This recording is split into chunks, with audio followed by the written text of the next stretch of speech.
Uçar Universitet. Abduri Ümit Şimşek. Tercüman Abdulaziz Aqun. Tahrir Abdurahim Dövlet.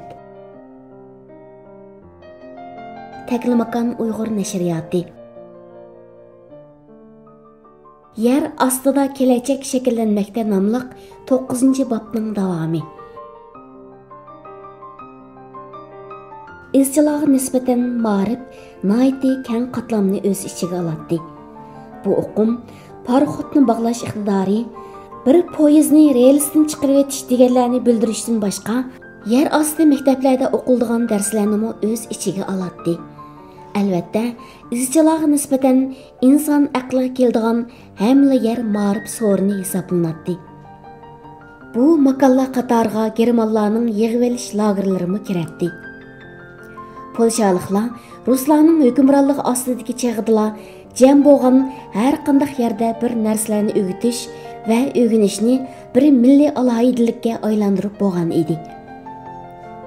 Bo'lgan yerdan qaytib kelib kelinmaydiganligini bilmaydigan, o'rgangan narsasidan foydalanmaydiganligiga jazm qilolmaydigan bu kishilarning barğanlı yerdə və hər qandaq şərait astida imtihaniga tayyorlanayotgandakla ders öyrənişləri ularning nəhayət güclük milli anga ega bo'lganliklarini ko'rsatib beradi. Ularning ko'pinchisi borgan yerlardan qaytib kelinmaydi. Buni o'zimi boshqalarmi biladi. Biroq hayot qag'anlar dushman butun kuchi bilan yer yuzidan yo'qotib tashlashga tirishayotgan bir milliy madaniyatni ve bu medeniyet bilen birlikte ilimga, istiqbalga, san'atga ve irfanga xumar bir ruhni yaşıntatdi ve kelgusi evlatlarga bu ruhni canlıq holatda yetkazatdi. Ular yana nazarlarini kelajakka markazlashtirgan holda har doim ve har qanday holatda g'oyalari ve kelajaklari uchun kurash qilayotgan bo'lg'ashqa şu vaqtning o'zida duchor bo'layotgan eg'irchiliklarni unutib qoladi. Tashlangan har bir qadam, tuzilgan har bir plan, o'rganilgan va o'rgatilgan har bir uchur kelajak uchun edi. Dushman kuchlarining yer ustidagi vahshiyona qilmishlarining qanchinchi qatim takrorlanayotganligini hech kim bilolmasa-mu, yerning ostida atlar gullanmoqda edi. Ve bunu faqat bir milliy g'oyaga ko'ngil qo'ygan kishilarla ko'ralaydi. Emgak bilan o'zgartish lageriga yig'ilinganlar, tutqunlar, to'qinishlarda o'lganlarning ko'payishi bilan izchilar soni ozayib ketgan bo'lg'ashqa, izchil holda yangi izchi nomzodlarni tepishga to'g'ri keladi.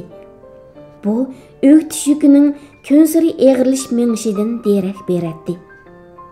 Şoňa etizliklarda, ormanlıklarda, tağlarda izci tərbiyələş orunları eçilatdi.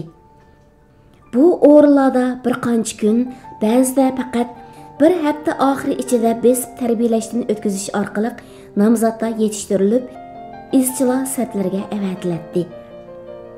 Şəhər içində asasən oqutquchilarning öyləriga yığılatdi. Bu məktəblər yalğız izchilarga xos emas edi. Lekin bularning tashkillanishida va mamlakat miqyosiga kengayishida izchilar muhim vazifalarni ado qiladi. Germanlar har qanday bir yerda 3 dan ortiq odamning bir yerga jam bo'lishini manni qilgan edi. Yana o'qituvchi yoki o'quvchilarning jazman birlikda o'tirib dars anglashimi shart emas edi.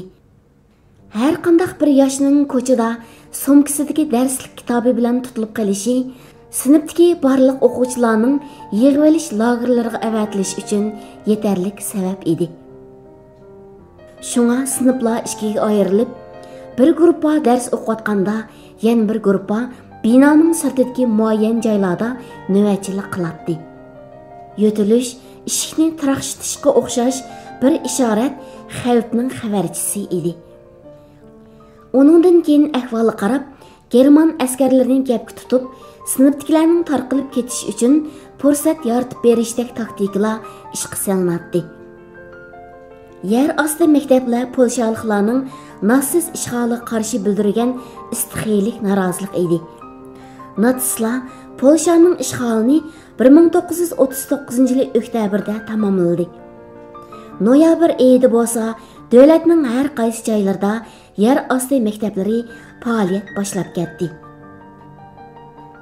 Har qanday bir davlat qonuniy jihatda hech qanday to'sqinlikka uchramasdan davlatning barliq imkoniyatlarini safarbar qilibmi bir boshqa elib chiqishda qiynaladigan bir ishni polshaliklar bir yer osti tashkilotlanish orqali har bir g'ayriy zimini ishg'ol ostida turayotgan, har bir a'zosi nazorat qilinayotgan bir davlatda ishongisiz tezlikda ro'yobga chiqadi va bu ishni uzun yillar bo'yicha sur'atini qilchimi ostlatmasdan urushning oxirgi kunigacha davomlashtirdi.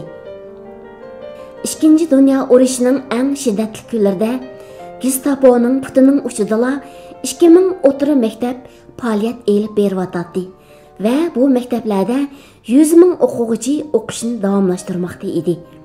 Yer osti maktablariga bo'lgan qiziqish shunchalik kuchli ediki, Varshavaning ba'zi joylaridagi o'quvchilar soni urushdan burungi mezgildagidan 3 hassa ortiq edi. Barliq o'qitish saviyalari nazarga olinganda, urush yillardagi maxfiy o'quvchilar soni 1 milliondan 1,5 million orasida deb hisoblandi. Uchar universitet an'anasi bo'lsa, natsiz ishg'oliyati ostidami mevasini ko'rsatishga kechikmadi. İşğal tamamlanğanda universitetlarmı taqib etilgan, tajribaxonalar, nars keraklar Germaniyaga elib ketilgan edi. Bu jarayonda Varshava universitetining binosi qurolli qismlarga ajratib berilgan, kutubxonasi bir German kutubxonasiga aylantirilgan edi. Polshaliklar bu ahvolga o'xshash suratda javob qaytardi.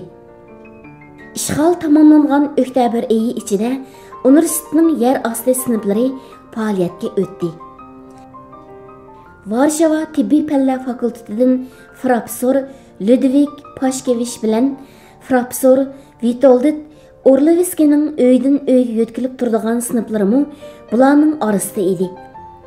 Arqadan buningga 1900 o'quvchisi bor Yan Zarodskiy sayya xodimlari shaxsiy kasbiy maktabiga o'xshash yer osti oliy texnikumlari va fakultetlari bir-birlab agashdi. 1944 yili faqat Varshava universitetining 300 o'qituvchisi bilan 3500 o'quvchisi yer osti maktablariga tizimlatdi. Bu o'qituvchilarning 63i xizmatlarining badalini hayoti bilan to'ladi. Varshava miqyosidagi yer osti sinflariga tizimlatgan oliy ma'rif o'quvchisi soni 10 mingdan ortiq edi. Yer osti maktablari ham o'qituvchilar, ham o'quvchilarga nisbatan eg'ir shundaqla izchil xavf shakllantiradi. Ammo buning bilan bir vaqtda bir umid va ishonch manbasi edi. Polshaning danglik matematiklardan Kazimierz Kuratkovskiy urush yillarida o'quvchilarga matematika o'rgatish uchun janini tikib qo'ygan kishilarning biri edi. Kuratkovskiy oradan uzun yillar o'tgandan keyin u kunlarda o'zlarini harakatga o'tkazgan, o'zaro rishtalab turgan hayojonini eslab mundaq bayon qildi. Asosan degidek barliq matematika professorlarimiz bu yer osti universitetlarda dars o'tadi. U chog'dagi o'quvchilarimizning xeyli ko'pi bugun professor yoki dotsent bo'ldi. Ilmiy xizmatlar va ma'rif sharoitining intayin qiyin bo'lishi qaramay, mazkur yer osti tashkilotlanish soyasida bir qadar tor doirada bo'lsa-mu davomlashish fursatiga erishdi. Kishilarni qarshilik ko'rsatish ro'yiga, kelajakka umid va ishonch bilan qaraydigan qilish qonunsiz ma'rifning ahamiyatini kuchaytgan omillardan edi va bular ishg'ol sharoitida shundoq zarur edi. U kunlarda bir ilm ahli boshdan kechirayotgan hayot sharoiti haqiqatanmi tragediya edi. Eng eshinishligi bo'lsa, insonlarni yo'qotib qo'yish edi. Qadrli do'stlar, vaqt e'tibori munosabati bilan bu bobning eng oxirgi qismini ata huzuringizga sunaman. Diqqat bo'lganingizga rahmat. Xayri xo'sh, Xudoga omonat.